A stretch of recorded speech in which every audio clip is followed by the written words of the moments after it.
Gracias a todos por estar, gracias por otro miércoles de poder estar juntos. Esto es un concepto nuevo llamado Realmente. Es una mesa donde podemos encontrarnos y compartir el mismo pan que es Jesús, que es la palabra de vida, que es lo único que nos puede saciar para siempre. Y que en cuanto el milagro siempre de la multiplicación es en cuanto el pan se da, cuando el pan se comparte. Y ahí existe la multiplicación, y no estamos hablando de un pan físico solamente, sino de un pan espiritual, que es el que nos va a hacer realmente ser saciados, donde nunca más vamos a tener una sed de suficiencia en nuestra vida. Entonces, bueno, nada, hola Pa, ¿cómo estás? Hola Seba, ¿cómo estás? Este ciclo para mí es realmente muy disfrutable porque expresa un aspecto sustancial, que está en la base de lo que decimos creer. O sea que el concepto misionero de todo hijo de Dios, digamos, está implícito, porque es en la gran comisión. Todos enseñamos y todos predicamos el Evangelio. No es para una determinada persona, es ir y predicar el Evangelio, haciendo discípulos, enseñando todas las cosas que el Señor nos ha mandado, ¿no es cierto? Entonces cuando yo pienso y realmente durante mucho tiempo, de 19 años, que fui tan impactado por varios testimonios que me hicieron ver que Jesús verdaderamente había venido a establecer un reino, descubrí gente como David Brainerd, ¿no? En ese tiempo, que leí cada hoja de su diario llorando, ¿no es cierto? Y él decía cosas como esta: me ofrecí con gozo para pasar los mayores sufrimientos por la causa de Cristo. Si tuviera 1000 vidas, con toda mi alma les habría dado todas por el gozo de estar en Él. Dice: alejame de todo lo que se llama comodidad en la tierra, envíame aunque me cueste la vida. Y él dice: adiós amigos, adiós comodidades terrenales, aún las más anheladas de todas, si el Señor así lo quiere, pasaré hasta los últimos momentos de mi vida en cavernas y cuevas de la tierra, si eso sirve para el progreso del Evangelio, ¿no? Y él decía cosas como: cuánto me dolió gastar el tiempo durmiendo, ¿no es cierto? Dice: yo anhelaba ser una llama de fuego que estuviese ardiendo constantemente en el reino de Dios hasta el último momento, el momento de partir, ¿no? Y él repetía siempre esta frase diciendo: fui hecho para la eternidad, fui hecho para la eternidad, ¿no? La cosa de que nadie se jubila en el reino de Dios, porque tenemos una naturaleza divina que es eterna, y hasta el último segundo de nuestra vida cuenta para la eternidad, ¿no es cierto? Trasciende la eternidad. Entonces estamos tratando de poder descubrir el espíritu misionero de los que realmente descubrieron en Cristo el tesoro de infinito valor, ¿no? Y hoy tenemos un amigo que amo mucho, que es de inspiración para mi vida, porque yo lo que disfruto no es específicamente su persona, sino el Cristo que está en él, que es lo realmente bello, precioso, todo lo que adora al Padre, todo lo que ve hermoso el Padre, y tengo el privilegio de caminar y compartir, al igual que vos y todos los que estamos en Cristo, en el tiempo en que el Señor nos permite vivir en este mundo, ¿no? Así que lo presento, él se llama Beto Sánchez y es mi amigo. ¿Cómo estás, Beto? Hola, Fabián. Qué bendición ser contemporáneos, ¿no? Poder estar en el mismo tiempo, impactando y tratando de ser fieles a este Jesús tan maravilloso y poder bendecir esta generación. Y me encanta esto de dejar nuestras historias plasmadas, nuestros pensamientos plasmados, porque creemos que viene un tiempo de bisagra, un tiempo de una iglesia totalmente viva, que se preocupa por el otro y que deja a Jesús aparecer, porque se trata de que nos confundan con Jesús.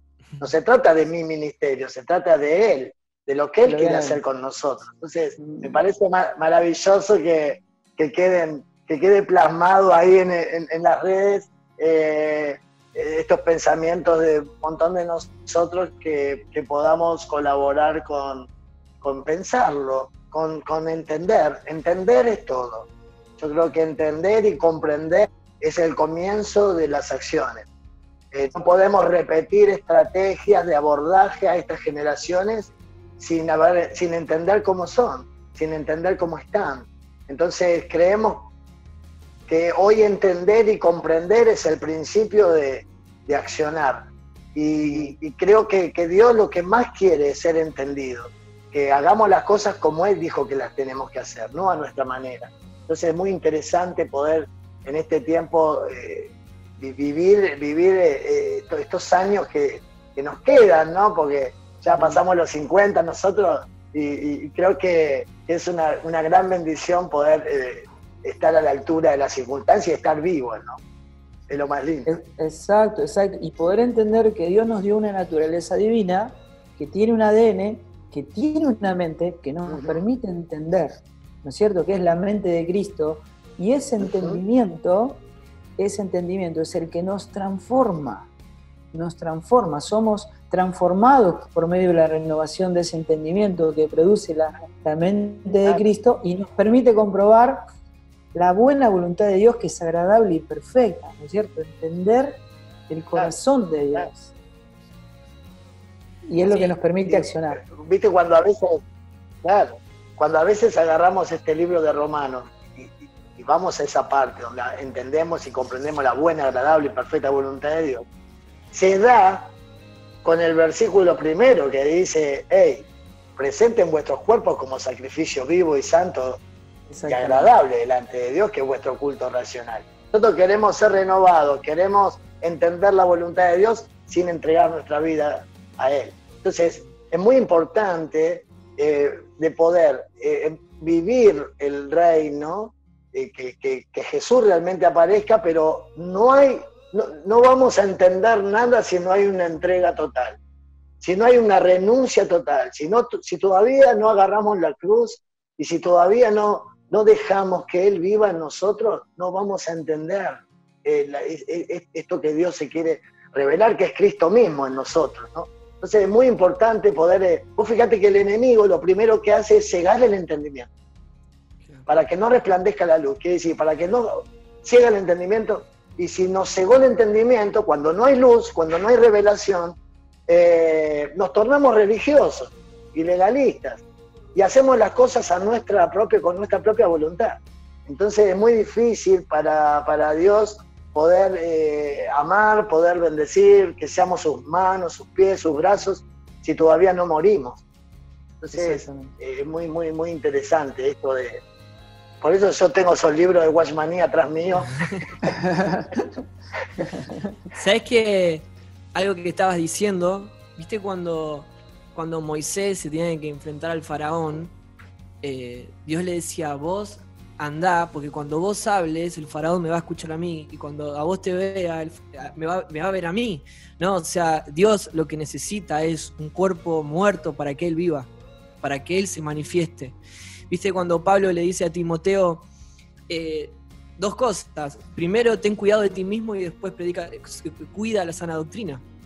Pero primero, ten cuidado de ti mismo, ¿no? Entonces, ¿sabes qué? Hay un punto que me interesaría que puedas contarnos. Hace un tiempo estábamos compartiendo con mi papá y con algunos chicos cuando Jesús se encuentra con la mujer viuda que estaba yendo al entierro de su hijo, de su unigénito hijo, ¿no? Que era la mujer viuda, no tiene nada, menos en esa época, ¿no? O sea, gente que realmente sus hijos se hacían cargos de ellas, y su único hijo, ella lo estaba enterrando. Con mi papá vivimos enfrente, yo cuando vivía con ellos, yo me casé el 29 de febrero, yo vivía con ellos al frente de un cementerio. Y todos nuestros vecinos son casas velatorias. O sea, nosotros estamos como... y siempre la marcha, ¿no? Esa se le dice, creo, marcha fúnebre, ¿no? Que va al cementerio, que llevan el cajón en el medio y va toda la gente alrededor hacia el cementerio. Siempre fue muy, muy común para nosotros. yo cada vez que iba a la escuela me chocaba con una, ¿no? Entonces, en esa imagen Jesús viene caminando y encuentra esa imagen, una mujer destrozada, una mujer viuda que su único hijo estaba en un cajón. Y Jesús dice que cuando lo ve, baja, y cuando la ve llorar se compadece de ella y se para al frente del cajón. Y cuando Jesús se para al frente del cajón, dice que todo el mundo que estaba ahí, conociendo la fama de Jesús, se pararon todos, ¿no?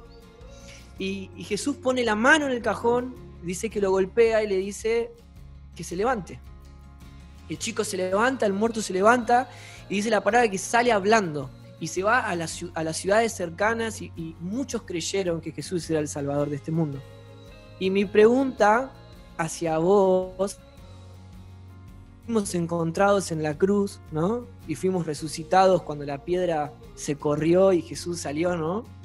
Nosotros fuimos encontrados ahí. ¿Cuándo vos, en qué punto de tu vida vos sentís que Jesús pasó en tu entierro y puso la mano al frente del cajón y te dijo que te levantes? ¿Qué punto de tu vida exacto yo fue? Yo creo que, y bueno, en Brasil yo siempre digo que a mí no me hablaron de Jesús, me lo mostraron. Yo era punk, anarquista, vivía en casas abandonadas, tenía una banda de los 80 conocida para el underground, que era Conmoción Cerebral. De esta banda nace Mal Momento, nace Ataque 77, y yo era el compositor, el cantante.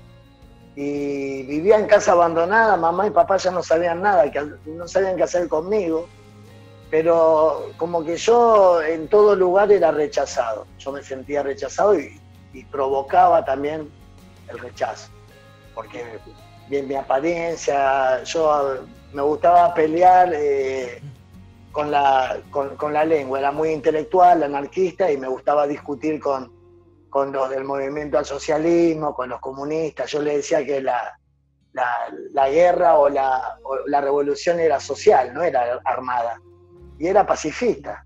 Y era muy loco, porque éramos punk de bandas que eran pacifistas, postas, que eran medio hippies. El punk nació así. Después lo hacen violento, lo hacen una moda, pero el punk, todos éramos punk de ese tipo. Entonces, constantemente yo sentía el rechazo de la gente, constantemente. Un amigo mío se fue a vivir a Brasil y él conoció a Jesús allá y durante un año oró por mí. Yo a los 21 años vivía en una plaza en Buenos Aires, lo único que hacíamos era vender cosas raras, marihuana y otras cosas para poder subsistir. Y me vino a ver y cuando mi mejor amigo, que se fue con un arma en el bolsillo, escapándose de la policía de Brasil, se convierte allá, tira el arma en el mar, pero alguien lo invitó a vivir a su casa. Hubo alguien que pasó así, como que fue la marcha fúnebre y vino esta persona en la playa y tocó el cajón de Horacio, mi amigo, y conoció a Jesús. Y lo primero que dijo, tengo que ir a buscar a mi mejor amigo, si esto es verdad. Le dijeron, todavía no vayas. Durante un año oraron por mí. Me vino a buscar a Buenos Aires, me encontró ahí, enfrente de la plaza de tribunales, y yo vivía ahí, abajo de un árbol, sin ningún tipo de pelea con mamá. Yo me crié en una familia hermosa, con restaurante, nacimos en Uruguay, me crié en Buenos Aires, pero una familia muy linda. Pero algo pasó en mi vida, algo a mí me quebró, no sé qué, después fui descubriéndolo. Pero cuando yo llegué a Brasil, que Horacio me envió a vivir allá, a mí no me hablaron de Jesús, a mí me lo mostraron. Y yo creo que el gran desafío nuestro en este tiempo es dejar de hablar y comenzar a mostrarlo, a darlo a Jesús, dejar que Él salga, dejar que Él hable, dejar que Él toque, dejar que Él ame. Y esta gente a mí no me dijo nada de los aros, del tatuaje, de los pelos parados, del pelo de colores, no me dijo nada. Simplemente me dijeron, hola, Beto, me abrazaron. Yo dije, están fumando algo, estaban todos contentos, todos alegres. Yo dije, ¿qué onda? Y yo ahí sentí que algo pasó, porque fue un amor tan grande que yo sentí. Me ofrecieron una cama, me hospedaron, durante años hasta casarme. Yo viví con ellos, esta familia, con Horacio, abrimos una iglesia después, un centro de recuperación y empezamos a trabajar. Yo fui sano de la droga, de las adicciones, por los abrazos, por no hablarme. No me hablaron, me mostraron a Jesús. Y creo que desde ahí yo entendí, hace ya 34 años, porque fue en 1986, Argentina había salido campeón del mundo, y yo me fui en junio festejamos, y en agosto yo me fui para Brasil. Y allá pude conocerla después a Silvia y entender el evangelio que yo entendía en las calles de Buenos Aires, que es social, que es extensivamente social, que es personal y que prioriza a las personas antes que las actividades. Entonces yo creo que ahí el Señor a mí me tocó mi cajón y dijo: Beto, yo quiero ese mismo Beto con esa misma esencia, pero resucitado, ¿viste? Digamos, la esencia Dios no la cambia, porque este Jesús, como recién decía Fabián, este Jesús que hace cosas en Beto de una manera particular, como lo hace en Seba, como lo hace en Fabián, pero es Él, pero sin sacarnos la esencia y estos dones, estos talentos que Él puso en nosotros antes de la fundación del mundo. Entonces, como que ahí empecé a descubrir estos espacios de aceptación, y ahí me di cuenta que en un lugar de aceptación no hay lugar para el juicio, para la condenación, para el estigma, ni tampoco para la etiqueta. Por eso que nosotros, desde que conocí a Jesús, lo único que hacemos es abrir espacios de escucha, centros culturales, escuelas de música y espacios de deporte donde podamos escuchar, entender antes de ser entendidos y crear. Lo único que vence al rechazo es la aceptación. Y dice Efesios que nosotros fuimos aceptos en el amado a través de la adopción. Él nos adopta, nos acepta así como somos y nos hace sus hijos por amor.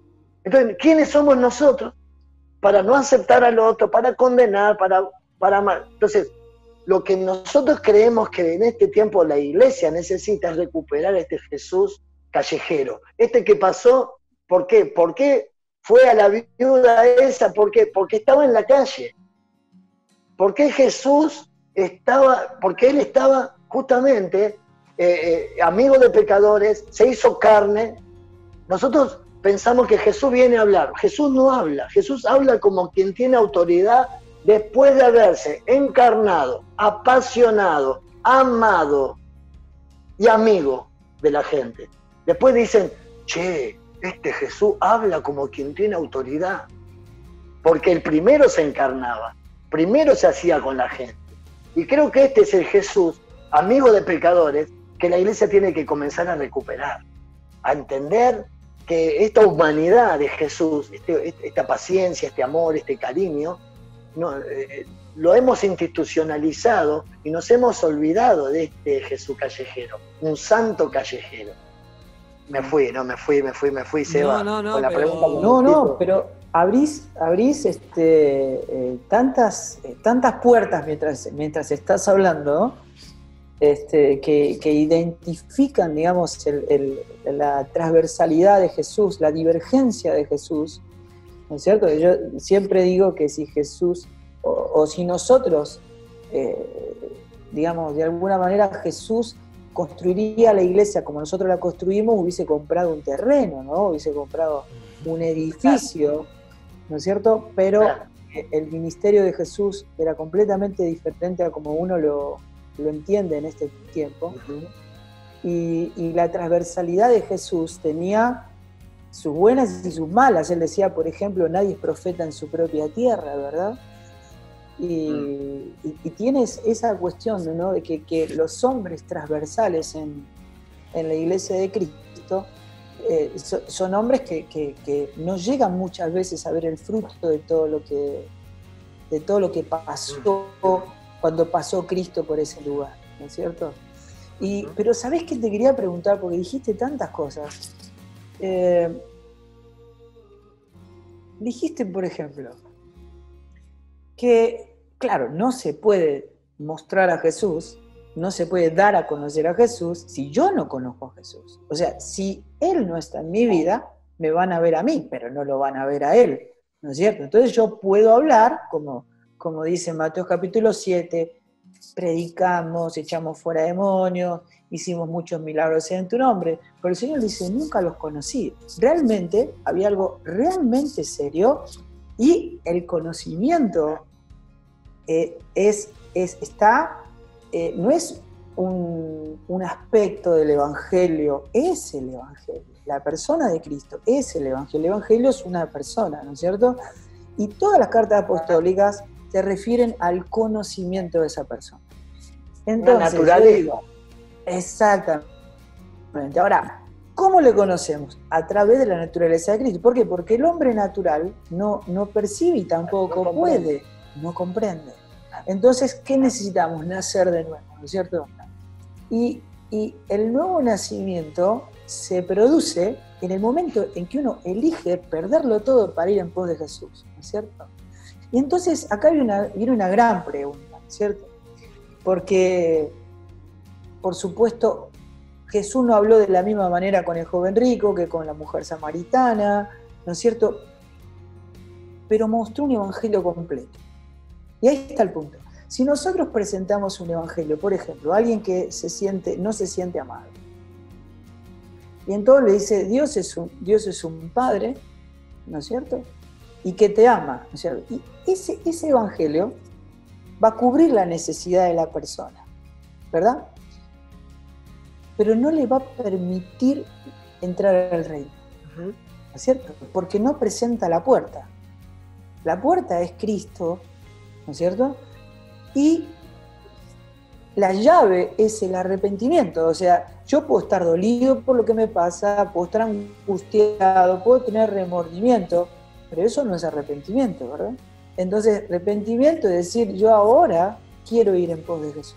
Entonces Jesús lo presenta de esta manera, diciendo, aquel que no abandona todo, aquel que no se niega a sí mismo, no toma la cruz y me sigue, no puede venir en pos de mí, ¿no es cierto? Y uno que vive en una permanente transversalidad. Yo quiero preguntarte a vos, ¿no es cierto? Porque si Dios vino para darte a vos lo que vos crees necesitar, de alguna manera el Evangelio no está centrado en Dios, sino en tu propia persona y en tu propia necesidad, ¿no es cierto? Entonces, ¿vos no creés que tal vez sea una de las deficiencias más grandes? Hemos vivido lo que llamamos en los 80 grandes avivamientos, pero después no quedaba casi nada de todo eso, ¿no? Quedaba un 1, un 2% de todo eso. Y tal vez el problema haya sido en la manera de presentar el Evangelio, ¿no? ¿Vos qué pensás de eso? Sí, tal cual. Pablo dijo, téngannos los hombres por servidores y administradores, ¿no? Uh-huh. Primera de Corintios capítulo 4.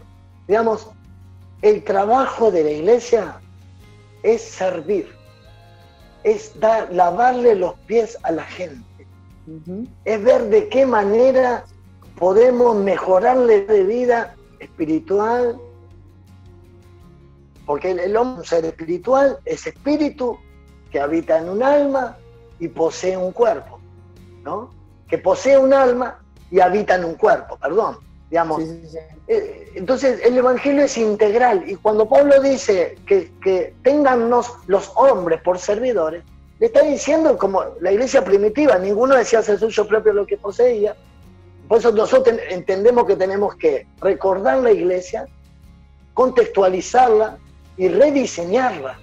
Entonces, lo que nosotros tenemos que entender es que esos avivamientos o esos grandes son nubes sin agua, terminaron siendo, porque nos hemos olvidado que no se trata de mí, se trata de mostrar a Jesús ahí afuera y de servir, lavándole los pies a la gente. Entonces, cuando Pablo dice, téngannos los hombres por servidores y administradores de los misterios de Dios, administrador es el mayordomo. Un mayordomo, el de Batman, el del zorro, cuida la casa, cuida todo. Y nosotros tenemos que cuidar nuestros barrios, tenemos que cuidar nuestra gente.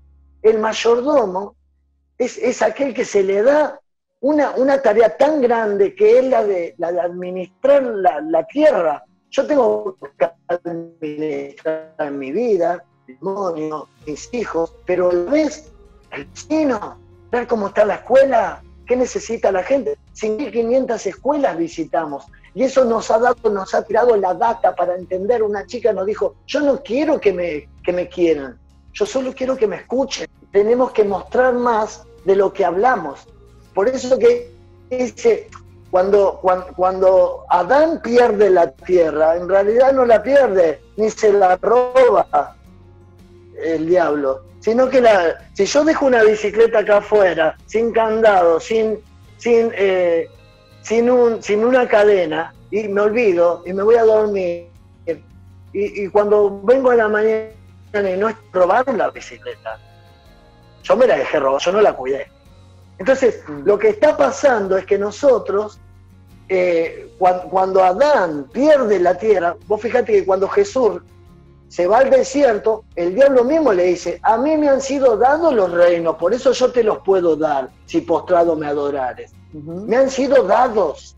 Quiere decir que, por eso que Jesús es el segundo Adán, que viene a recuperar la tierra. Por eso que a mí me encanta la teología, ven que habla a través de la palabra, que es tan rica y tan preciosa, pero hoy hace falta maestros, hoy hacen falta gente que enseñe la palabra. Por eso me encanta esto.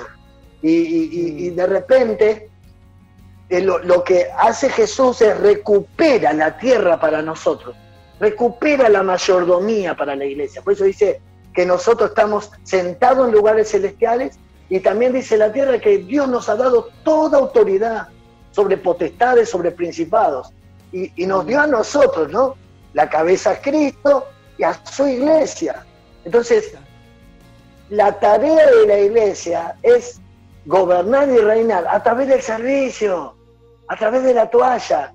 Entonces, ¿por qué decimos, están sucediendo cosas lindas en el templo, pero en la esquina te chorean? Pero en la tacuara está la gente viviendo muy mal.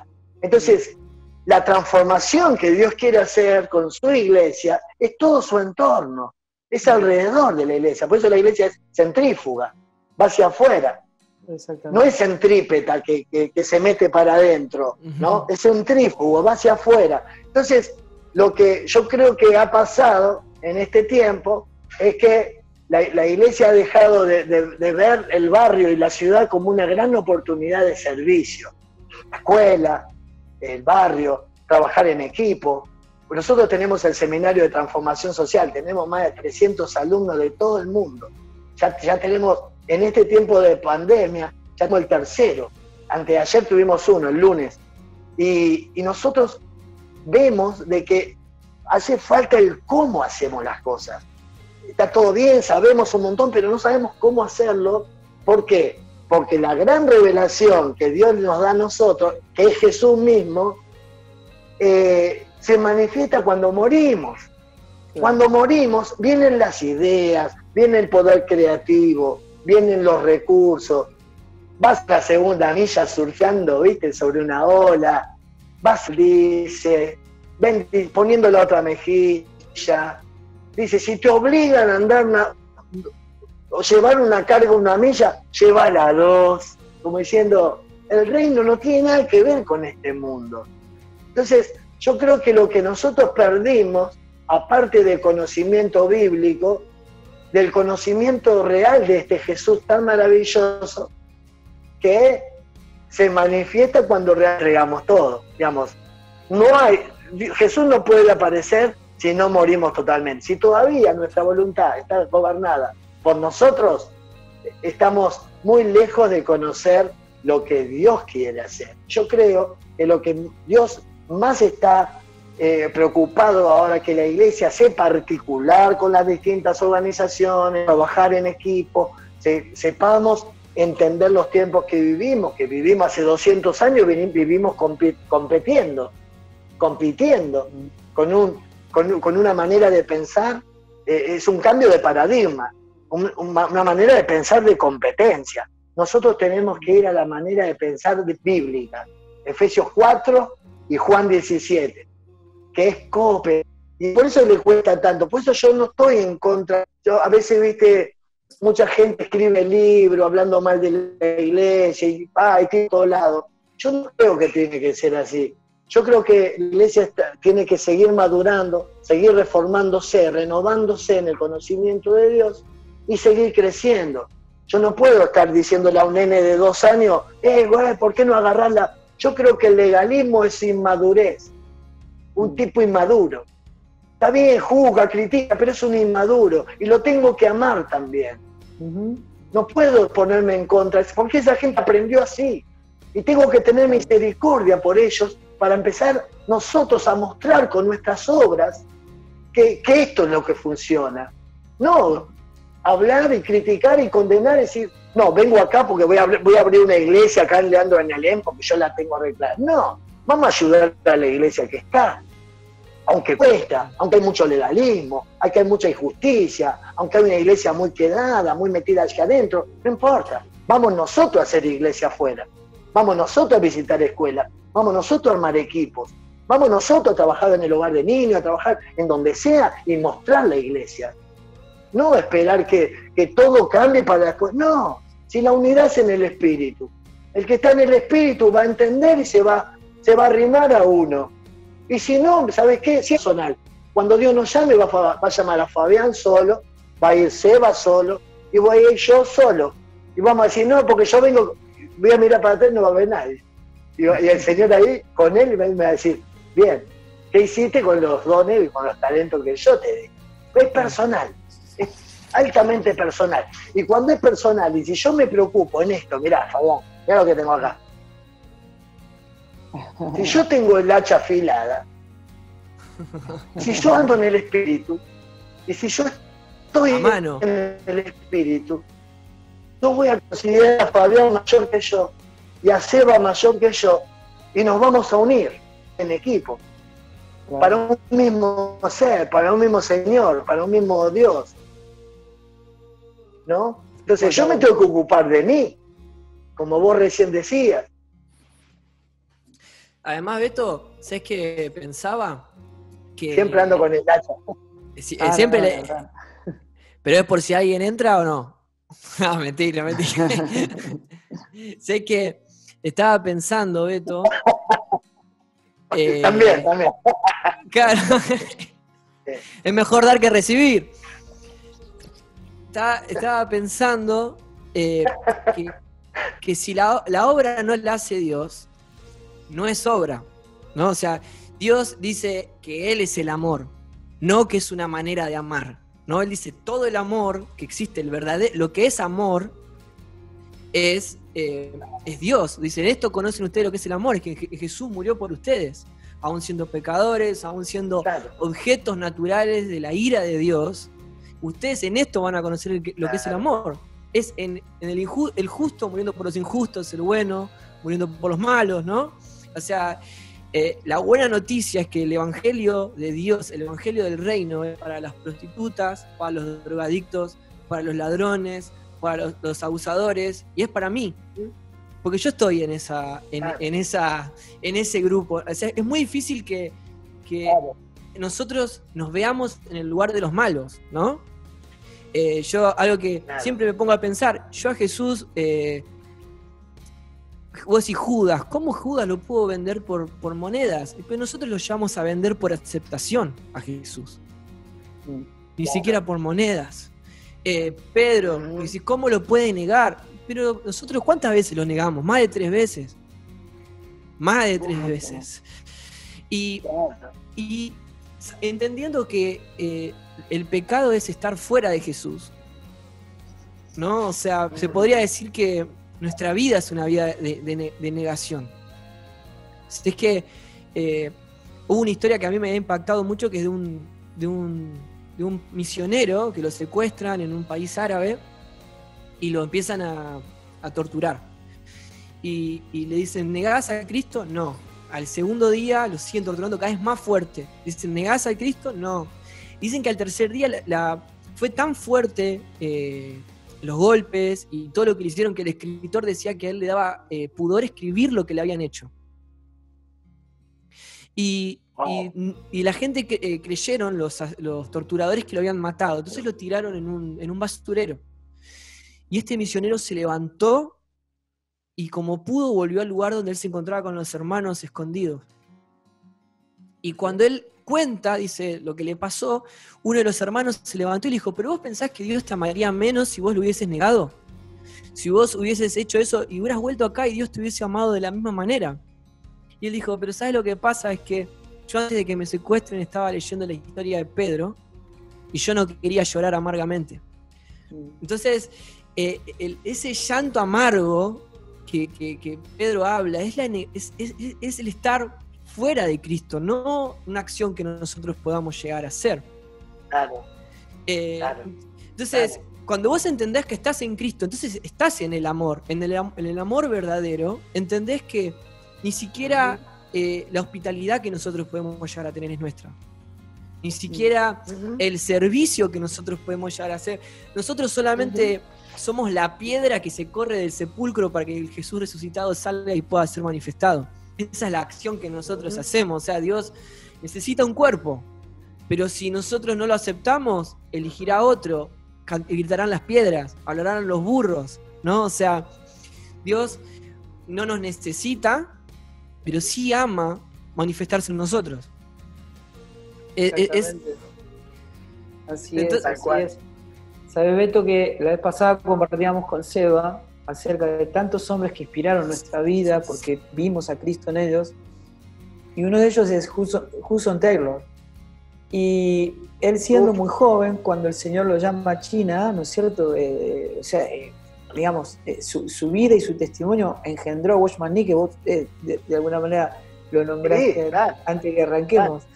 Y vos sabés que él, siendo muy joven, Dios le muestra una multitudes de 12 millones de chinos yéndose al infierno por año en aquella época. Y él tenía esa visión en la cabeza y decía, Señor, si me usaras para cambiar esto, tanta gente yéndose al infierno, tantos millones, tantas multitudes. Y el Señor inquietó su corazón de una manera tan profunda que él empezó a temblar frente a la presencia de Dios, entendiendo el infinito valor del tesoro que es Cristo en nosotros, ¿no? Y en ese tiempo él estaba enamorado de una chica con la cual se iba a casar. Era hija de un pastor. Y cuando él le dijo que el Señor lo había llamado a la China, ella le dijo, olvídate, yo no te voy a acompañar porque yo no estoy dispuesta a sufrir toda mi vida. Y entonces él hizo esta evaluación que a mí fue tremendo. Yo recuerdo el día que lo leí, lo que me pasó por dentro, ¿verdad? Porque él dijo esto, si yo me quedara, me podría casar con ella, tener una familia, ser pastor de una iglesia y aún así sería salvo. Es una evaluación increíble. Pero cuando él miraba la Escritura y entendía el valor del tesoro y veía que el Señor decía, hagan tesoros en el cielo, hagan tesoros en el cielo, ¿no es cierto? Es que no estamos consagrados a la vida cristiana, sino a la voluntad de Dios. Es cuando él, entendiendo con temor y con temblor el valor infinito y la belleza infinita del tesoro, de la perla de gran precio, aceptó que esta chica lo abandonara y decirle, Señor, llévame donde vos quieras, tengo la valija preparada, no, yo ya no me pertenezco, soy tuyo, no voy a vivir donde yo quiero, no voy a andar por donde yo quiero, no voy a comer lo que yo quiero, simplemente quiero que Cristo viva su vida en mí y gobierne sobre mi vida. Y todos sabemos lo que pasó con la vida de Hudson Taylor, ¿no es cierto? Como la de Livingstone, con una decisión exactamente igual, que pasó 7 meses teniendo 31 fiebres, ¿no es cierto? Va la esposa y muere de una de esas fiebres. Él termina volviendo a su país muerto y en Brasil le ponen una placa diciendo, acá yace el corazón del hombre que transformó África con el amor de Cristo, ¿no? Y es decir, cuando dice, todo lo que vos hagas en secreto, las decisiones que tomes por amor a Cristo, mi Padre que te ve en lo secreto va a recompensar en público, ¿no es cierto? Entonces uno ahí puede entender el corazón misionero, porque si no, ¿cuál sería el sentido? Si yo podría ser cristiano solamente congregándome y tocando en el grupo de alabanza. Digo, ¿de qué se trata entonces el verdadero cristianismo? ¿De qué se trata realmente ir en pos de Jesús, verdad? Claro. No va a cambiar el amor de Él hacia nosotros, pero sí va a cambiar el amor de nosotros hacia Él. Exactamente. Entonces, creo que ahí está, digamos, dice Jesús mismo, dice, aquel que tiene mis mandamientos y los guarda, ese es el que me ama. Mi Padre y yo lo amaremos y vendremos a Él y nos manifestaremos en Él. Quiere decir, el mandamiento es el amor, pero aquel que tiene mi mandamiento y lo guarda, quiere decir, lo pone por obra, quiere decir, está todo bien, vamos a ser hijos, vamos a ir al cielo, todo, pero acá también está tu entrega, tu renuncia, tu entendimiento de saber lo que Él hizo por nosotros para poder constantemente dejar cosas.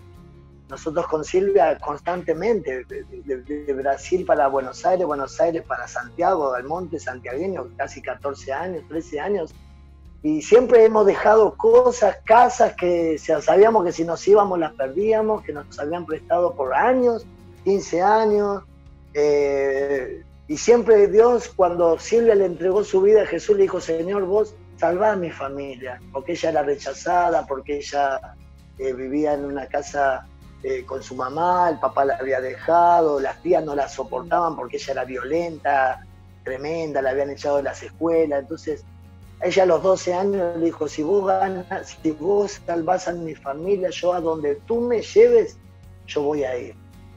Y bueno, cuando me conoce a mí, antes de eso, a los 13, 14 años, Dios empezó a salvar toda su familia, toda. Las hermanas de la mamá, que eran como 5 o 6, todas, los primos, todos, la mamá, todos.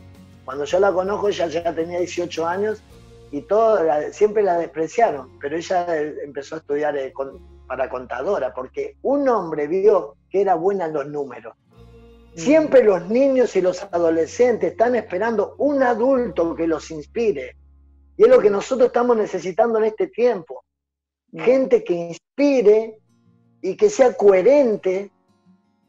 Necesitan a Jesús, por supuesto, pero que nosotros, al entregarnos totalmente, podemos inspirar, podemos influenciar. Yo ya no lo llamo evangelismo, yo lo llamo influencia. Digamos, una tarea evangelizadora. Claro. Digamos, si vos estás lleno de Él, vas a influenciar, la gente va a querer estar con vos, va a querer ser tu amigo, va a querer saber lo que tenés y wow. Entonces, cuando yo le digo, Silvia, nos casamos, ella se recibió de contadora, y le digo, Silvia, nos casamos, y cuando nos casamos nació Joás y Víctor allá en Salvador Bahía. Teníamos una iglesia preciosa en una aldea de pescadores, cerquita del mar, en el río que pasaba, bautizábamos a la gente, Salvador Bahía, norte de Argentina, norte de Brasil. Sí. Y de repente le digo a Silvia, nos vamos para Argentina. ¿Sabes qué? Salir de los 30 grados y salir de una vida en una aldea espectacular, que con Horacio éramos los pastores de la iglesia, con mi amigo Horacio el Pan, que hoy es pastor, también casado con una bahiana, un hombre de Dios increíble, que decían, no, que estos misioneros argentinos son todos medio raros porque tienen barba, tienen pelo largo y van a la playa. No puede, la playa es pecado, hermano. Acá la playa es pecado. Y nosotros en la misma playa vendiendo sándwiches naturales se convertían los pibes y vinieron. Hoy hay un montón de pastores que hemos ganado ahí, que el Señor ha hecho la obra. Ahora, ¿qué te quiero decir con esto? Que cuando le digo a Silvia, vámonos para Argentina, Dios habló con ella y le dijo, acordate de la promesa. porque yo cumplí, yo salvé tu familia. Y ella se vino a Argentina conmigo. Cuando estábamos viviendo, nuestra iglesia es la iglesia bautista en Ciudadela, somos vecinos nosotros. Vecinos. Esa es la iglesia nuestra, Ciudadela. Y enfrente tuyo, sobre Juan B. Justo, vive nuestra pastora Lidia Fernández, Massa, que tiene la iglesia en Villa Luzuriaga. Entonces, son las dos iglesias nuestras, que es una hija de la otra. Y esta iglesia, después de haber nacido Paulo y Elías, toda la iglesia esa, que estaban los chicos de Sion, Internet y todos, nos prestan una casa en el fondo, y yo éramos los líderes de jóvenes, teníamos más de 100, ¿te acordás que Ciudadela en esa época, la iglesia bautista, tenía muchos jóvenes, teníamos más de 100 pibes, y nosotros éramos los líderes de ahí, y nos prestan una casa en pleno Gaona, donde yo tenía ya el pádel en la esquina, Gaona y Falucho, el pádel en la esquina, a mitad de cuadra vivíamos nosotros, en el fondo. Así que hicimos la casa toda nueva, y cuando terminamos de hacer la casa toda nueva, Dios nos llamó al monte santiagueño. Le digo a Silvia, y ahora, después que viajé a Santiago, todo, volví, y me dice, Silvia, ¿qué onda? ¿Vamos? Ya Dios había hablado con ella. ¿Qué le dijo? Acordate de la promesa. Y nos fuimos a Santiago. Y nos dijeron, si vos dejás la casa, nosotros la vamos a alquilar. La habíamos hecho toda nueva, ¿no? Sabíamos que en Santiago no había agua, no iba a servir ni el lavarropa automático, no iba a servir. Pero yo siempre digo, Fabián, y cuando nos vinimos después para Buenos Aires, en el 2012, después de estar 13 años allá en el monte, que Dios hizo cosas hermosas, tanques y techo para recoger agua de lluvia, comedores infantiles, todo un trabajo social hermoso, un polideportivo, una base misionera. Yo era el presidente de la cooperadora, director técnico de la primera, estaban todas las fotos, ¿viste? Vos conocés la historia. Sí. Pero cuando le digo a Silvia, nos volvemos a Buenos Aires, que hay que abrir centros culturales. No, pero ya estábamos buscando un lugar, un cementerio ahí, ya está, nos quedamos, aquí éramos los reyes en Santiago. Nos habíamos comido toda la 2001, 2002, 2003, toda la pobreza mayor de la Argentina estaba ahí. Y de repente que ya estábamos los dos, después de 7, 8 años que nos empezaron a ofrendar, a cuidar, los hermanos aprendieron, ya está, nos quedamos acá, y de repente, Silvia, vamos a hacer centro cultural, a trabajar con los pibes, con la iglesia PAN. ¿Te acordás que vos fuiste al centro cultural? Hemos casamos a Lucas. A Lucas. A Luquita, que siempre estoy en contacto con él. Sí. Estuvimos orando mucho por él, por él. Sí, ni hablar. Dios hizo la obra hermosa en él. Sí. Y siempre me acuerdo. Y ¿sabes qué? De repente Dios le dice a Silvia, acordate de la promesa. Y esa casa hermosa que hicimos, una casa pastoral preciosa, con nuestro bolsillo, con nuestra plata, se la dejamos al pastor que venía. Y volver a Buenos Aires a alquilar y a empezar todo de vuelta. ¿Me entendés? Pero Dios obra solamente cuando hay una entrega total, que no es tampoco mérito nuestro. Aclaremos esto, que como vos dijiste, es Él el que obra el querer como el hacer, cuando nosotros dejamos, porque Dios sigue siendo Señor. Beto. Una rendición, una entrega. Es eso, una entrega total, una rendición. Ahí Dios comienza a hacer con nosotros lo que Él diseñó antes de la fundación del mundo, lo que Él preparó cuando estábamos en el vientre de nuestra madre. Entonces, fue tremendo, y ahora que estamos en misiones, vinimos tan contentos porque es la primera vez que el Señor nos llama a un lugar tan lindo, ¿viste? Que vinimos. No nos costó mucho decirle, heme aquí, Señor, envíame a mí, porque el lugar acá es hermoso. Y estamos súper contentos, ¿viste? Con todo lo que Dios también ha hecho en este tiempo y lo que Él hará también, porque estamos a disposición de Él. No vivimos más para nosotros. Nuestra mesa está siempre ocupada de vecinos, de gente. El fondo tengo un quincho, yo juego a la pelota, al pádel, yo soy amigo de la gente. A mí me dicen, gente que vive acá hace 15, 20 años, no conoce a uno, a dos vecinos. ¿Viste? Nosotros entramos al mercado, me paso una hora, Silvia no me quiere mandar a más a comprar comida, porque me paso 2 o 3 horas en el mercado. ¿Me entendés? Invito a alguien a jugar al pádel del verdulero y los que juegan al pádel conmigo me dicen, ¿dónde lo conociste al verdulero? ¿Cómo entras? ¿Vos entras al mercado con una paleta de pádel diciendo, ¿alguien juega al pádel? Pero no, animal. Soy amigo del verdulero. Soy amigo del verdulero. Porque cuando estoy comprando verduras, ahí le estoy diciendo, ¿cómo andás, che? ¿Todo bien? ¿Cómo te llamas? Ah, ¿estás cansado? Sí, papi. ¿Querés jugar al pádel? ¿En serio? Y ahí lo invito. ¿Me entendés? Es más simple porque es Jesús. Jesús es simple. Jesús es simple. A mí me da no sé qué cuando veo los hermanos que no conocen, tenemos menos calle que Venecia. No conocemos al vecino, no tenemos onda con el... Vamos, viste, quiero saludalo por lo menos, tirate una sonrisa. La empatía, el amor, y ahí está la diferencia nuestra con la gente común, en las relaciones humanas, en el amor por la gente, ¿no?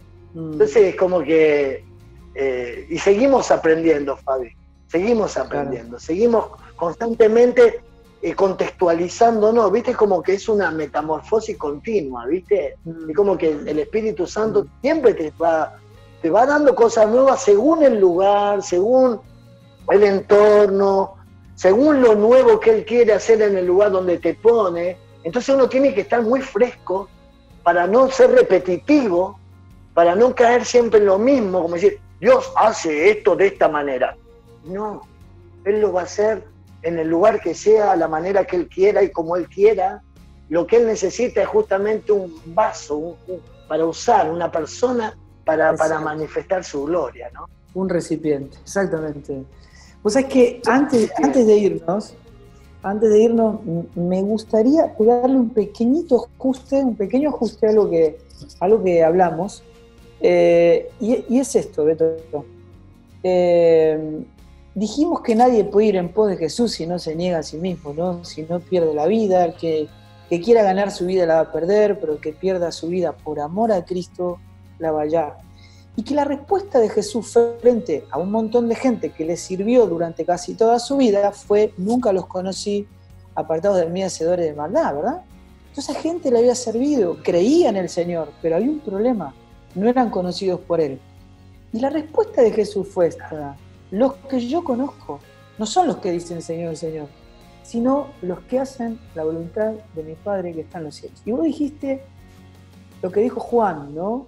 El que me ama guarda mis mandamientos. Eso quiere decir que no estamos consagrados a la obra, ni al cristianismo, ni al ministerio, sino a la voluntad de Dios. ¿Cierto? Y la diferencia sustancial que había en la decisión que tenía que tomar Hudson Taylor era entre el ministerio, la vida cristiana o la voluntad de Dios. ¿Verdad? Entonces, ahí hay un punto sustancial, porque el Señor dice: el que no me ama más a mí, más que padre, madre, hijo, esposo, esposa, propiedades y aún su propia vida, o sea, el que no me ama más que todas las cosas y todas las personas en este mundo, no puede venir, me pierde en el camino. El día que tenga que elegir entre algo que ama más que a mí, me pierde en el camino, ¿cierto?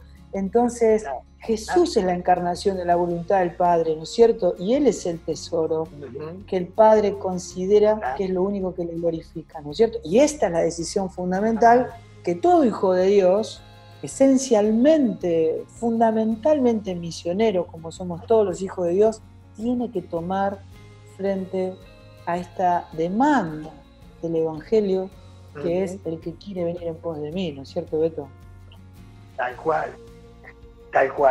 Y ahí comienza todo, Fabi, ahí comienza todo.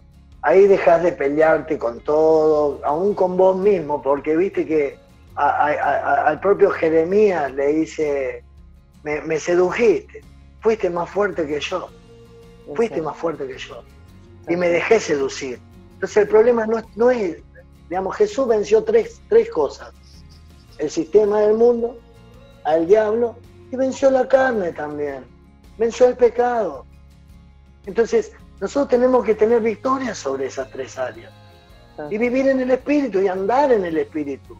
Y esto es una tarea, por eso que Jeremías dice: y me dejé vencer, me venciste, fuiste más fuerte que yo. Porque yo quería alargar todo, yo quería, ¿viste? Pero había un fuego dentro mío que no me dejaba irme. Y la palabra seducción es inducirte a que cambies de opinión. La palabra seducción siempre tiene una connotación negativa, siempre, ¿viste? A lo sexual. Pero acá es una connotación positiva, que es: quiero apartarte para hacer y mostrarte lo que yo estoy queriendo hacer. Yo necesito seducirte, necesito que vos me ames como yo te amo, ¿no? Entonces es como que necesito que cambies de camino, que cambies de opinión. Podés ser cristiano y estar equivocado, porque no estás haciendo las cosas para mí. Te estás enojando porque yo te estoy mandando que digas una palabra, te estás enojando, yo sé que te están metiendo preso, que te pegan, que son injustos, que los falsos profetas, y que no te callás. Yo sé que sos mi hijo, sé que haces lo que yo te pido, pero cambia la actitud, hacer las cosas con alegría, con amor. Te tengo que seducir para que te recuerdes a quién vos estás sirviendo. No te enojes, no te enojes haciendo las cosas. ¿Sabés que Spurgeon decía, los gozosos no siempre estamos felices? ¿No? ¿Viste cuando David dice en los Salmos, claro, devuélveme el gozo de la salvación? Claro. O sea, las situaciones terrenales no pueden afectar el gozo de ser salvado mediante Cristo. ¿No? Claro. Es como entristecido, más siempre gozoso, ¿verdad? Exacto. Y claro. yo me ponía a pensar cuando dice la palabra, ¿de qué sirve ganar el mundo si se pierde la vida? Y el hecho de que vos en una mirada terrenal puedes decir, si me muero, ¿no? Es como diciendo, si acumulo bienes y me morí, no me puedo llevar nada al cajón.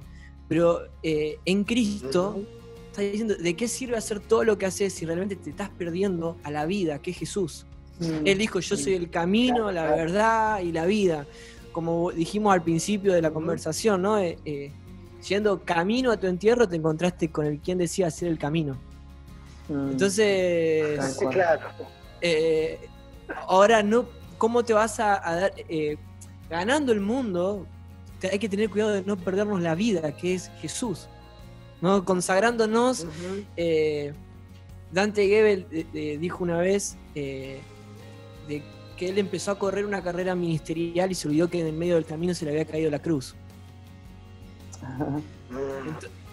Y entonces es un punto súper interesante recordar quién vale todo, ¿no? ¿Cuál es el corazón que realmente, por quién vale todo lo que estamos haciendo?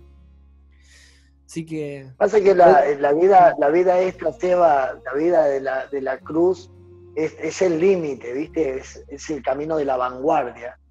Los que van en la vanguardia son los que van adelante en la pelea y son los que están en una zona de mucho peligro, ¿viste? Es una zona peligrosa.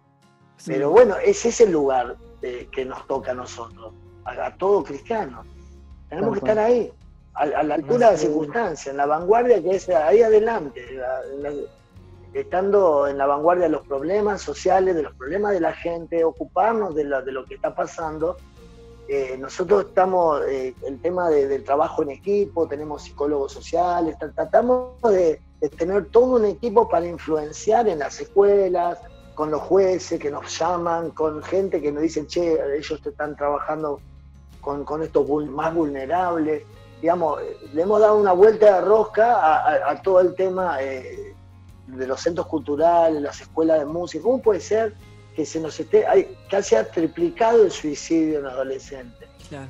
Que las adicciones se han triplicado, que las cárceles están súper lotadas. Y nosotros como iglesia tenemos que mirar ahí, tenemos que mirar a los más vulnerables, a los huérfanos, a los pobres de la tierra, a los que están realmente sufriendo. Y creo que solo Jesús nos hace ver eso, esa mirada de misericordia, que mira a las multitudes con compasión, ¿no? Entonces creo que esa es la observación, ¿no?, que tenemos que tener, que es la de él, la mirada de él, ¿no? Vos, Pa, siempre decís algo que es relacionado a lo que está diciendo Beto ahora, es que no podés abrazar la cabeza sin abrazar el cuerpo. O sea, no podés abrazar a Cristo sin abrazar a la gente, ¿no? Porque nosotros no amamos a la gente por Jesús, sino que amamos a Jesús en la gente. Exacto. Así es, así es, así es. Beto, bueno, yo sabía que esta charla iba a ser así. Te disfruto, amigo, te disfruto. Igualmente. Y va a quedar para una próxima charla que nos cuentes todo ese proyecto de Agua para Todos, que nos cuente lo que hace Proclamación en las charlas en las escuelas, en la prevención de adicciones, olla, pelota y guitarra, que Dios está usando eso como un medio tan precioso y que me gustaría darlo a conocer, porque dale. Como vos decís, si no es el Señor quien edifica la casa, trabajamos todos en vano, Beto. Esto es una obra de Dios y lo que tiene que darse a conocer es Él, ¿no es cierto? Y esto es una obra de Dios y la verdad, todos los que nos bajamos al pozo tenemos que saber que tenemos el compromiso de sostener la cuerda de todos aquellos que bajan, ¿cierto? Es un cuerpo, somos uno en Cristo y el que nos reunió fue Él. Él reunió, el Padre reunió todas las cosas en Cristo, ¿verdad? Así que tal cual. Él nos convocó. Así que, Beto, estamos muy agradecidos, como siempre. Y oramos por tu vida, siempre estamos en contacto, Silvia está siempre en contacto con Silvana, así que siempre nos dice que ustedes están orando por nosotros y nosotros estamos orando por ustedes. Amén. Los tenemos ahí en la lista de oración todos los días. Así que, pero muy contento. Vos sabés que con la banda estamos haciendo temas nuevos, ¿viste? Estamos ahí a punto de salir una canción, Unidos, que habla justamente de esto, de unidos. Y convoqué va a estar Matamba, Jimmy Rivas, de Chile, Ya Love, Radical People, de acá Mesías Reggae, Las Sandalias, y los chicos Clandestinos, que son los chicos del sur, que tienen una banda reggae muy linda, y bueno, y Proclamación estamos terminando de grabar ahora y vamos a mezclar en Jamaica y vamos a masterizar en Nueva York con gente de reggae de altísimo nivel. Así que yo creo en eso también, que en la excelencia, de hacer las cosas, si no hagamos, de hacer las cosas con excelencia. Ahora estoy armando otro tema también para hacer un videoclip con Silvia de amor, también un reggae love, y nada, ¿viste? Siempre haciendo cosas que podamos, estos recursos que Dios nos da a través del seminario y todo, ponerlos para siempre, le vuelve a Él, todo le vuelve a Él, y todo vuelve a nosotros, y vuelve a Él de vuelta, y así. No te deja, no te desampara, Dios es maravilloso, es tremendo. Así que yo también te quiero mucho, Fabi. Seba, un placer conocerte. Soy amigo de tus suegros hace muchos años, esos personajes. Somos muy amigos hace muchos años, ya los conocemos.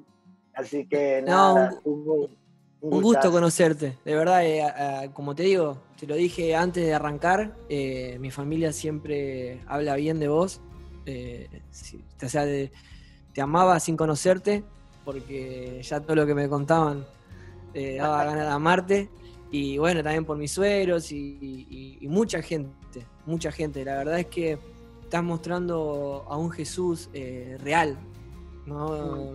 A donde vas, y eso es lo importante. El hecho de que por algo Jesús se hizo hombre. Claro. O sea, no fue simplemente decir, hagamos de cuenta que ustedes no hicieron nada, sino que Él vino a hacerse hombre, vino a hacerse un Dios que acortó las distancias. Porque nosotros ahora tendríamos una distancia con la gente, ¿no?